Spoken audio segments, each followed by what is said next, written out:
Salam diplomat, saya Irfan dan saya siap bikin gebrakan. Pada saat ini kita sering sekali dihadapkan dengan kecemasan terhadap melakukan bisnis. Artinya apa? Kita sering mengalami ketakutan untuk mengeluarkan modal dan menjalankan bisnis. Tetapi dengan skema yang kita tawarkan 70% untuk menjalankan bisnis dan 30% untuk kita masukkan ke kolateral aset. Selain masalah kecemasan untuk memulai bisnis karena takut modal kita kemana, kita menemui satu masalah lagi, yaitu dampak lingkungan. Yang kita tawarkan solusinya adalah membuat bahan bekas menjadi bahan layak jual atau yang bisa kita sebut sebagai recycling. Barang bekas, besi-besi tua dan lain sebagainya kita akan ubah menjadi sebuah media untuk advertising dan merchandise. Produk yang kita tawarkan adalah produk advertising dan merchandise. Contohnya adalah baliho yang kita buat dari barang-barang bekas dan itu kita miliki sendiri. Uniknya dengan produk lain, kita menggunakan barang bekas dan selalu di cover oleh kolateral aset. Setiap modal dari 100% modal, kita buat 70% ke bisnis murninya atau membuat baliho dan lain sebagainya, dan 30% akan kita masukkan ke dalam kolateral aset yang backup dari 100% modal tersebut. Yang selama ini kita lakukan dari 100% modal, kita akan breakdown 70% untuk menjalankan bisnis core utamanya dan 30% akan kita masukkan ke kolateral aset. Nah, artinya apa? Bisnis ini bisa dikatakan anti rugi. Kenapa? 30% ini akan kita jadikan kolateral aset, contohnya sebagai tanah dan lain sebagainya. Nah, jika 70% ini gagal atau rugi, maka akan di backup oleh 30% kolateral aset yang sudah kita miliki. Produk kita akan dijual sebagai beli putus bisa. Contohnya kita membuatkan baliho, kemudian kita jual dan beli putus dengan konsumen.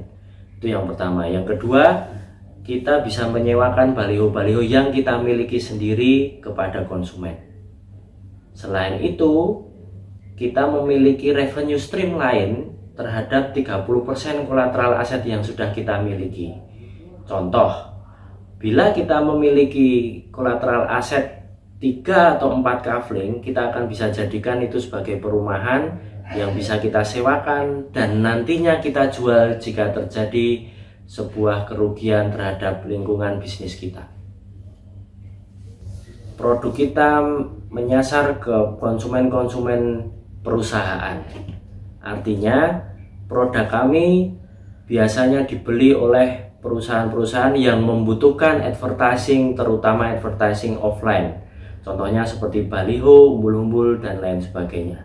Di luar itu, konsumen dari 30% kolateral aset kita itu sangat besar. Keluarga baru, bahkan keluarga yang orang tua yang membelikan rumahnya kepada anak-anaknya, dan target-target lain yang membutuhkan rumah tinggal. Perjalanan bisnis ini adalah bisnis jangka panjang.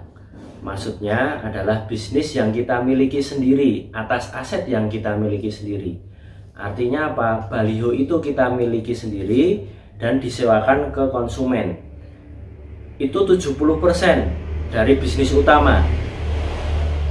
Jangan lupa kita masih memiliki 30% dari kolateral aset itu yang akan menjadikan bisnis ini aman untuk dijalankan.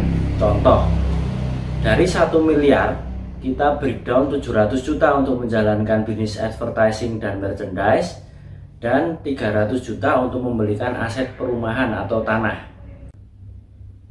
Dari 300 juta akan kita belikan 5 kafling. Nah, 5 kafling itu memiliki prospektus yang cukup baik.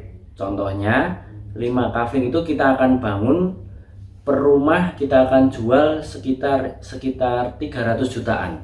Artinya apa?